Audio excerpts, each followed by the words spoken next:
Hey, what's up, guys, and welcome to Q&A, the show where I take your questions from YouTube and Twitter and answer them here in video format. A lot of questions to get into after the Browns beat down the Bengals this week. So, let's just jump into it. We're going to start with a question from Arendal, who says, I just got back in town from the game. It felt like watching we were running more man than we have all year.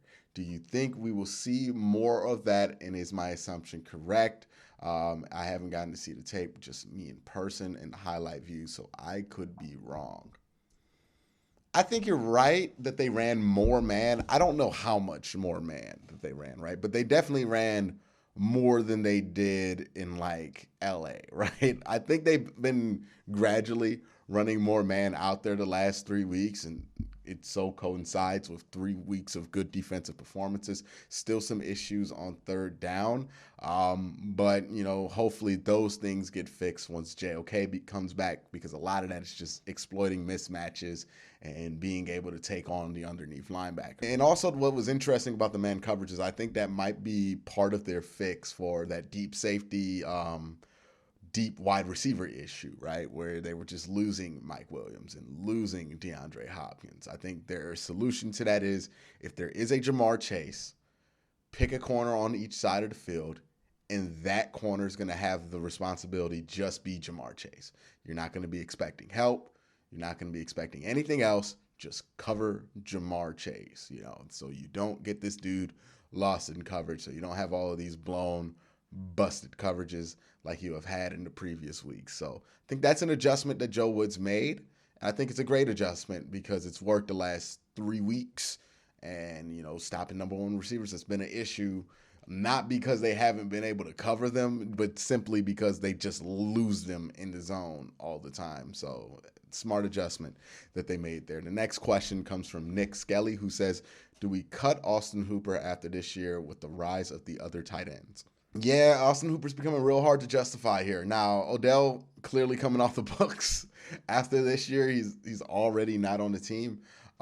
So we'll see what happens there when it comes to the salary cap. Also, big question mark on whether Jarvis is going to come back after this year, just because, if we were thinking Odell was owed a lot of money, Jarvis is actually owed about $2 million more than what Odell would have been owed at the end of this year. Odell was at 12, Jarvis is at 14.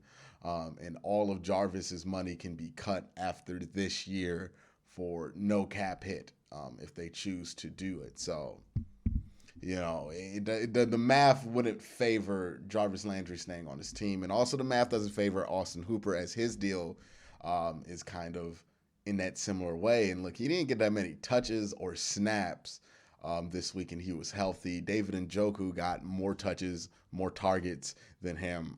So, yeah, it looks like that's the direction they're probably going to go. I think they're going to switch to David Njoku, cut Austin Hooper, and then give the money that they were going to give to Austin Hooper for the next 2 years to David Njoku. Hopefully keep David in town, because that seems to be the direction to go if you're looking at performance-based solutions at the tight end position. And then you still have Harrison Bryant on his rookie deal, and more than likely, knowing Kevin Stefanski, he's going to draft another tight end, right? Like that's inevitable. He's going to draft another tight end. He loves tight ends. The next question comes from Dylan, who says, do you see us trusting Baker more in big moments, as we really haven't yet this year? I got a question. Was what we saw, now when we saw it, I think everybody's right to process this, because the obvious way to process it when you're seeing it is Kevin Stefanski does not trust Baker Mayfield in these situations because they're not passing in situations that they might have last year. But that always puzzled me, right? Because of what in the world happened or changed that a dude that you trusted to throw the ball on 4th and 2, 4th and 1, 4th and 3 multiple times. Sometimes you even went for on like a 4th and 6 because you just trusted that Baker Mayfield was going to make the play. What in the world changed that dude was no longer trusted to make any of these big plays down the stretch, to the point to where these 2-minute drills are just embarrassing? That was something that really stuck in my craw about, that just didn't make any logical sense about what this team is doing with the information that they're giving us. And again, the information that they gave us was that Odell's not an issue. He's doing everything he needs to, all that stuff. That's still been the line that they've come out with. Well, something something was changing that whole thing. And my question that, in a perfect world, if I can ask Kevin Stefanski behind closed doors, would be, was it that you didn't trust Baker, or was it that you didn't trust the passing game? And when I say that, not just saying Odell, even though everybody's going to jump on Odell, but Odell, the weirdness going on there and how that's affecting Baker and the rest of the offense and the offensive line. Was it that you didn't trust the passing game or the quarterback? Because you've trusted the quarterback before. And then you look at this game, right? Baker on 3rd and 11. Kevin calls an aggressive play. Baker shoots that ball on 3rd and 11 to the 2-yard line. Beautiful ball to Donovan Peoples-Jones in a cover 2 hole shot. So there's trust there, right? To trust him to make that throw. To trust Baker to throw the ball at the end of that game when he got that touchdown to David Njoku. When the game's wrapped up, you basically only have to run the ball up the middle, kick a field goal, and there's no way the Bengals would be able to come back. Like, that's wraps for the game. But to be able to trust Baker to drop back, throw the ball into coverage at the end of a game where the only thing that could keep this game going is a interception shows me that you have tremendous trust in the quarterback. So was this more Kevin not trusting everything else in the passing game, or just Baker Mayfield? I don't know the answer to that question. I'm just trying to come to a conclusion because it just doesn't make sense that he wouldn't trust Baker, but not trusting the passing game makes not much more sense. It just makes more sense than not trusting Baker, given what the history is between Kevin Stefanski and Baker Mayfield. So I don't know. That's one of the weird ones, and it just went away this week. And obviously the big difference is Odell is not there.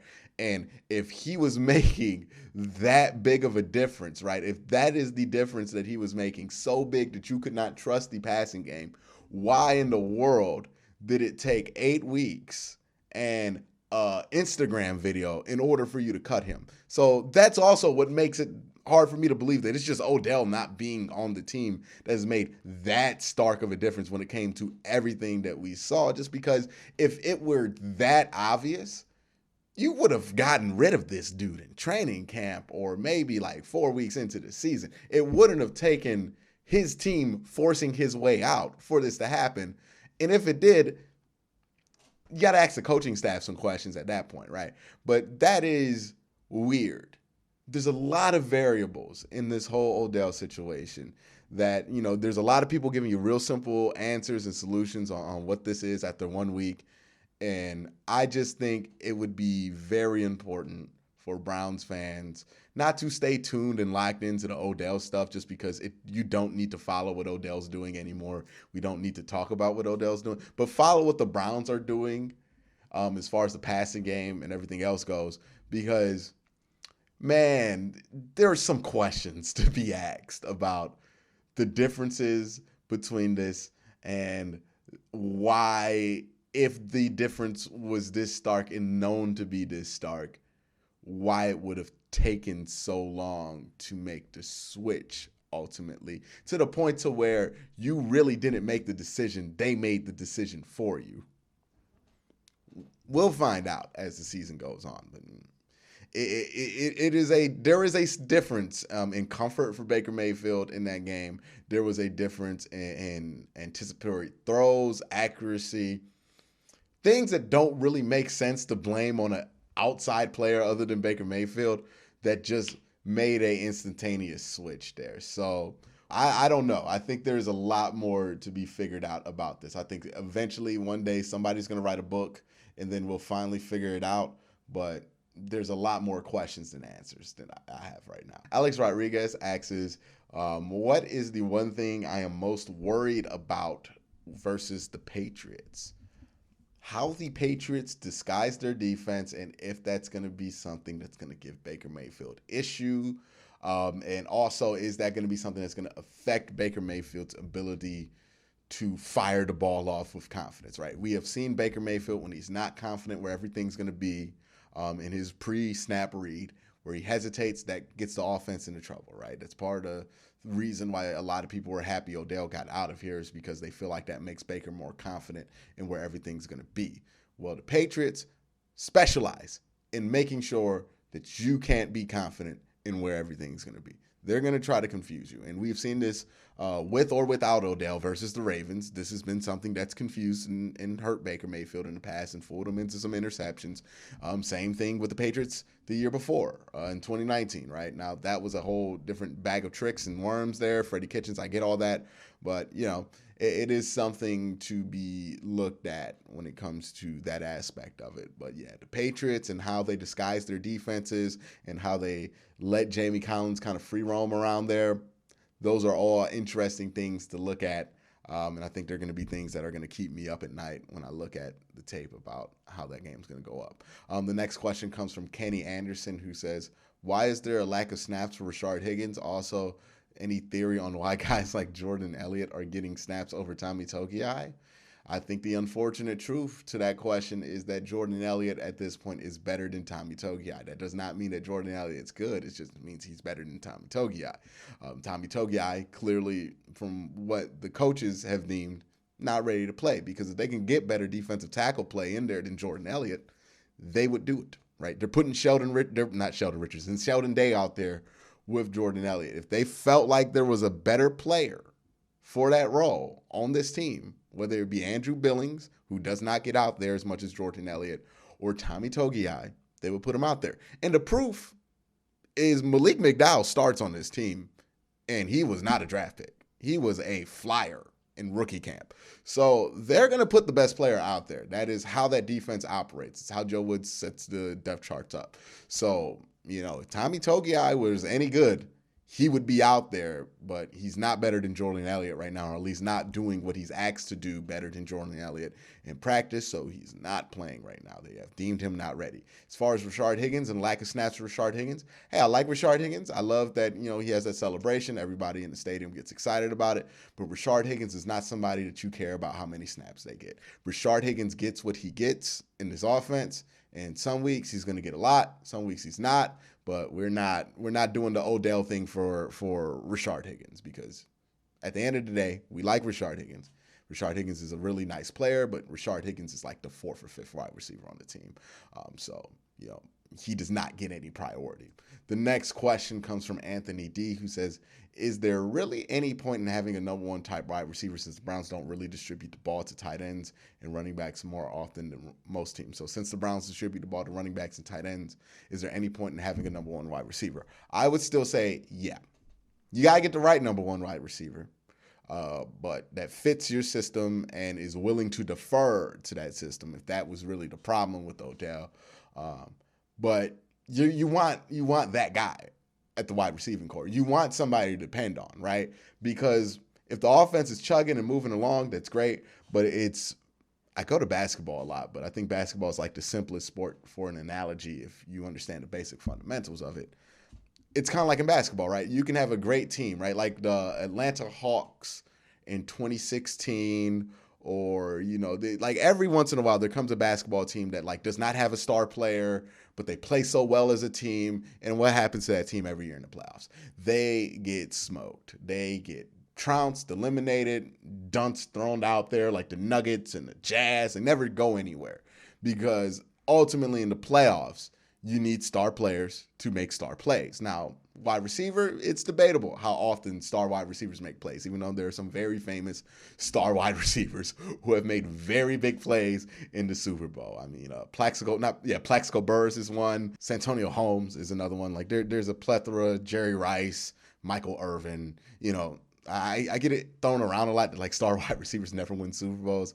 That's just objectively not true. But yeah, you're going to want a star wide receiver, or at least a wide receiver you could depend on, because you might be in a 3rd and 7, and you can't run the ball on 3rd and 7. And in that situation, you want to draw up a play that you feel like is money for 7 yards. And usually if you have a play that you feel like is money for 7 yards, it's not because the scheme is so damn great. It's because the player can get a one-on-one opportunity and beat his man, right? Like you want somebody who, if you can just get to beat his man, can beat his man.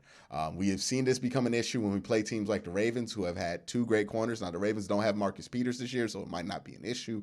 But when they have 2 great corners, you can't really beat them off the line, and it becomes an issue. Guys aren't getting separation. So, yeah, you do want a great wide receiver if you can get it right, because that guy can make the difference on 3rd and 7, 3rd and long, and everything else in between, right? Like, good wide receivers, number one wide receivers, make any offense's life easier. You just got to make sure that guy's a fit for the offense. And I do believe there are number one type receivers or very reliable receivers that do fit what the Cleveland Browns want and that could be integrated more into it. You just got to make sure you make the right reads and find those guys. That's the biggest difference. I don't think the concept of the number one receiver here is irrelevant, because tight ends, they're great, especially in the red zone, but, you know, you're 2nd and 7 in the middle of the field, you're going to have issues trying to scheme those guys open. You want a wide receiver who you can depend on to get open in the middle of the field. Adam with a question who says, hey, Q, it's great time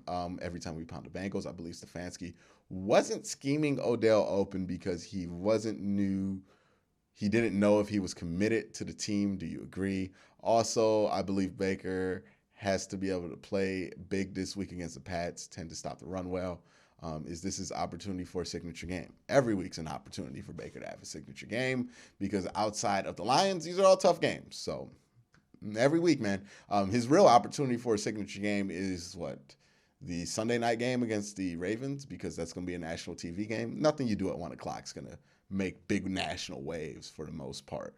But if you do it at 8 o'clock on Sunday night, people going to notice. So, you know, that's really his true opportunity for a signature game. As far as what you said about Stefanski willfully not scheming Odell open because of this vague ideal of whether he was committed to the team or not, that would be an awful reflection on Kevin Stefanski, and I don't believe that to be true. Because honestly, if that were true, that would be a fireable offense for Kevin Stefanski to have a player provided to you on your team that you're refusing to scheme open, that you're paying $13 million a year. Like, that would be football malpractice. To not, like, it's one thing if they don't want to take advantage of him to the point to where they're game planning 10 targets for him because they feel like that's going to affect the flow of the offense. That's one thing, right? That's defendable. But if it were this idea that a lot of people have cooked up on Browns Twitter, both in positive and negative directions when it comes to reflections on the Cleveland Browns, that like Kevin Stefanski was purposely not scheming Odell to be open, like purposely trying to make sure he wasn't going to get the ball.